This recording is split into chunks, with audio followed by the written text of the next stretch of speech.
Hi, so this is my ski exercise machine that I built.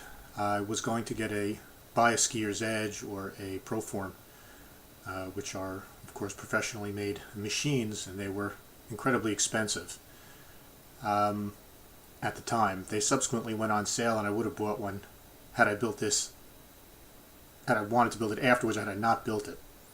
But you can kind of see how it works. You stand in the little foot trucks, and they pivot, and then bungee cords give you resistance right and left. This is a close-up of it. There's six 48-inch bungees on either side. They go around a wooden dowel, and I'll give you all the dimensions of it later on. And then they attach to the truck, which moves back and forth on the rails. As a disclaimer, I don't recommend anybody make one of these. I have no idea if this is safe. When I use it, I always hold on to straps overhead so that I don't fall or if something happens. I'm not an expert in these things. I'm not putting that up to recommend anybody make one. It's just one that I made, and I thought people would be interested in seeing it. So there's the bungees. They go around a dowel. The frame is just made of 2x4s. It's 6 feet long. It's a total of 19 inches wide. The cross pieces are 16 inches wide. The truck itself is made of, I believe, 1-inch square steel stock that I just bought at Home Depot.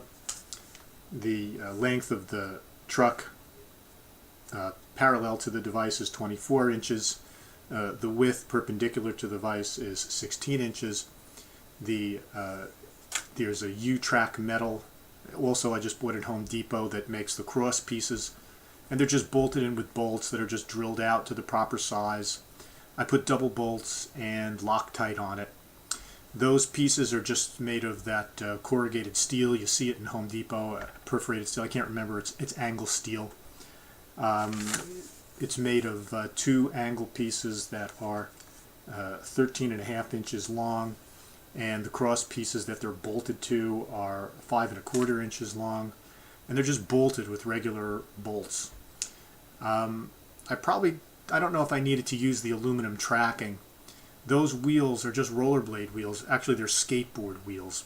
They have a kind of an odd center ball bearing. It's 8 millimeters, and that 8 millimeter bolt that goes through, I had to buy a special at Ace Hardware. They had metric. And you can see it's double bolted with a lock nut on the end so that the wheels don't tend to come off, and they're slightly loose.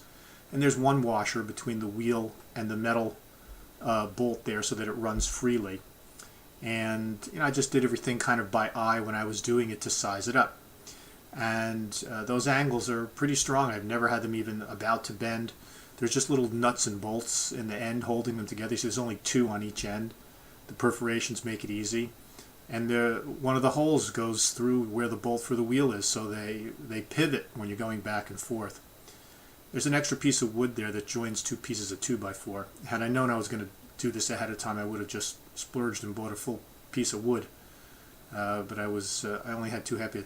Now this wheel underneath keeps the whole thing from riding off the tracks. Now those are kind of cheap wheels. They're used for dollies. I also bought them at Home Depot.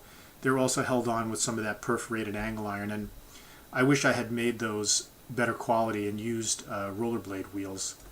At the time, I think I had to pay $14 for the rollerblade wheels. I said, I'll get these $2 wheels at Home Depot, but I'm going to replace them because that's what makes all the noise when the thing is running, is those little crummy guide wheels on the bottom, and they help keep the whole thing from running off the tracks. I tried it without it when I first built it, and the wheels kept riding up on the aluminum tracks, the aluminum angle iron, and the aluminum angle stock. And I just said, I guess I'm going to have to put guide wheels in. And once I did it, it ran fine. If you look inside, sorry for the camera work there, you can see how the wheels keep it there sideways. And you see the black mark where the plastic and rubber, whatever the wheel is rubbing off on the wood. I want to do a better job with that and get the... I'll just bolt those wheels like I have for the main truck on the ball bearing. I'll just bolt them underneath with a through bolt and some washers or a standoff or something like that to hold them in place. The bungees are just hooked on that crossbar, which I think is like a 1.5 by ½ inch U-shaped angle, stock. And I just have, you can see tie wraps holding the hooks on. Underneath, I did it in two different ways. One is this wire that I just bent around, made little hooks, put the hooks through. And you can see there's little tie wraps in there to hold it steady. And those two cross pieces are also 16 inches, and they're flat, so the truck doesn't hit them. And on the other side, I did it a little differently. I just put screws in, and I just used tie wraps to hold the hooks to screws with the head sticking out. There's kind of a long shot of it. Like I said, it's 6 feet long. And you see I have these straps up.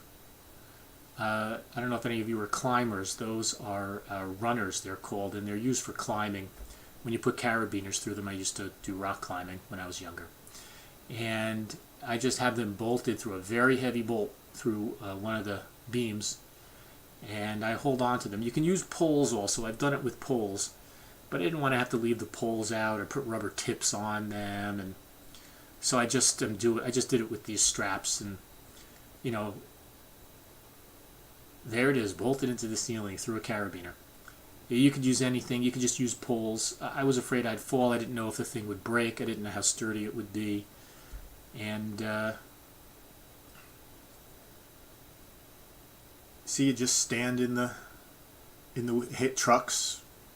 My hands are up because I'm grabbing through those things. You work it back and forth. And if you really want to bottom it out, you might want to make it a little longer than 6 feet. I'm a little careful. I bottomed it out a few times, and I bent the lower wheels. I probably would have, 7 feet would probably be a little better. Just now that I've already built it, but it still works well. I'm 5 foot 10 inches, so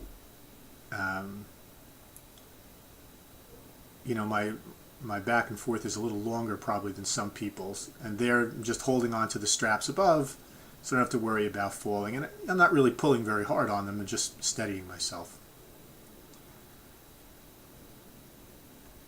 And do we have just another close-up of it?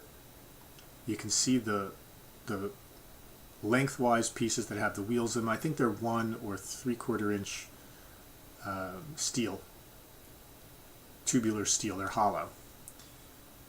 And there's just another shot of the wheel. That's an 8mm one. I guess you can get different ones online. I cut the metal with not a hacksaw, but a reciprocating saw, a jigsaw.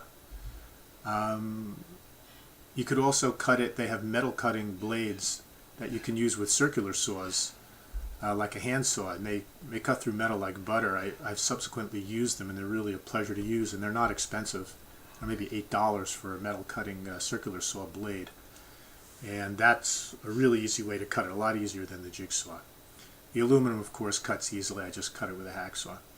There's screws holding the aluminum track into the wood, and those screws have a chamfer in them. You could use a chamfer bit, and I did that so that they were below the surface of the aluminum so they wouldn't interfere with the running of the polyurethane wheel.